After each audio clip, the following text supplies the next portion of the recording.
Cricket மேட்சுக்கு வணக்கம். இந்தியாவுடைய future எதை நோக்கி போயிட்டு இருக்குன்னே தெரியல. ஸோ கிரிக்கெட்டை பொறுத்தவரைக்கும் முழுக்க முழுக்க யாருக்கு கான்ட்ரோவர்சி அதிகமா இருக்கோ, யார பத்தி அதிகமா பேசுறாங்களோ, அந்த மாரி ஒருத்தர நியமனம் செஞ்சுட்டு இருக்காங்கன்னு சொல்லியாகணும். விராட் கோலி, ரோஹித் சர்மா இந்த டீமுக்காக இவ்ளோ பண்ணியும், அவங்களுக்கு இவ்ளோ ஒரு கெட்ட பேரா, அண்ட் இவ்வளவு கேவலமா அவங்க வெளியில போகணுமாங்கிற மாரியும் பேசிட்டு இருக்காங்க. ஸோ ஓவராலா என்ன ஏது அப்படிங்கிறத பார்க்கலாமா? அதுக்கு முன்னாடி ஃபர்ஸ்ட் டைம் சேனலுக்கு வரீங்கன்னா மறக்காம சப்ஸ்கிரைப் பண்ணி சப்போர்ட் பண்ணுங்க.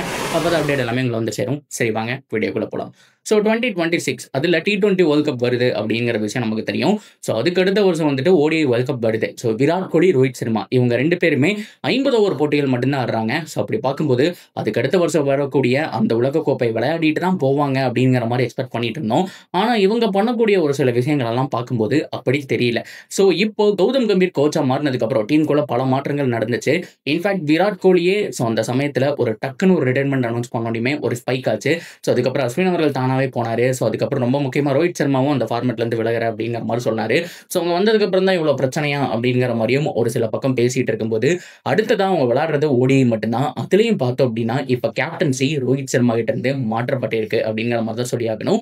அதுக்கு அஜித் அகர்கர் ஒரு காரணம் சொல்லியிருந்தார். என்ன அப்படின்னா, அவங்க அடுத்த வருஷம் வேர்ல்டு கப்புக்கு எப்படி முனைப்பு காட்டுறாங்கன்னே தெரியல. ஸோ அவங்கக்கிட்ட ஒரு ஈடுபாடே கிடையாது. அதனால தான் நாங்கள் ஃப்ரெஷ்ஷாக இப்போ இருந்து சுப்மன் கில்ல ஆரம்பிக்க போகிறோம் அப்படிங்கிற மாதிரி சொல்லிட்டாங்க.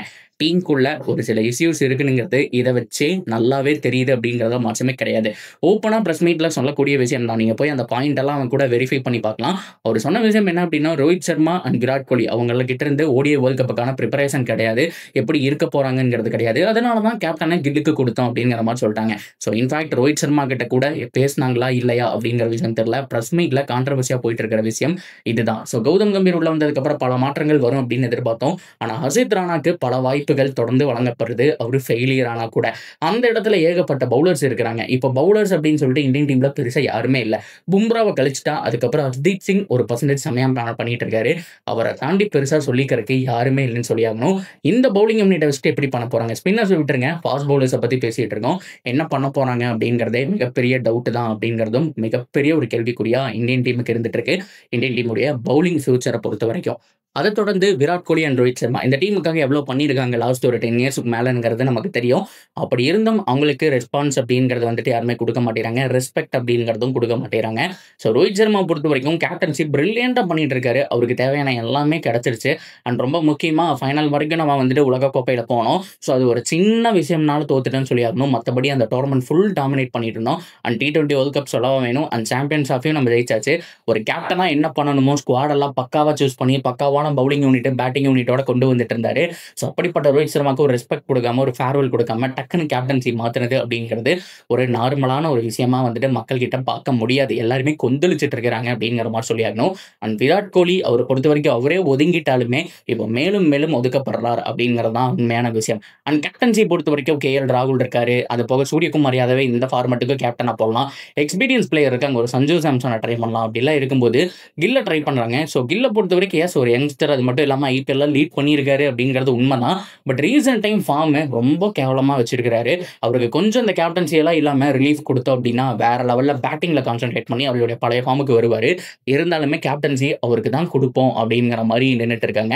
இதுக்கெல்லாம் பின்னாடி ஏதாவது பாலிடிக்ஸ் இருக்கா அப்படிங்கிற மாதிரி தான் நிறைய பேர் பேசிட்டு இருக்காங்க. பிகாஸ் ஏன் அப்படின்னா, ஸோ கில் வந்துட்டு ஒரு ஐகான், சோசியல் மீடியாவில் அதிகமாக பேசப்படுற ஒரு ஐகான். ஸோ அவருக்கு ஒரு சின்ன கான்ட்ரவர்சி போயிட்டு இருக்கு, லவ் விஷயங்கள் போயிட்டு இருக்கு, கில்லை பற்றி ஏதோ ஒரு விஷயம் போயிட்டு இருக்கு, பிராண்ட் ப்ரொமோட்டராக ஏகப்பட்ட விஷயத்தில் இருக்காரு. இப்படிலாம் பார்க்கும்போது இதெல்லாம் வச்சு தான் மார்க்கெட்டிங் பண்ணணும், இப்படி தான் டீம் மேலே வரும் அப்படிங்கிற மாதிரி அவரை தான் முன்னாடி நிப்பாட்டி இருக்கிறாங்க அப்படிங்கிற மாதிரியும் ஒரு சில தகவல் அப்படிங்கிறது வந்துட்டு இருக்கு.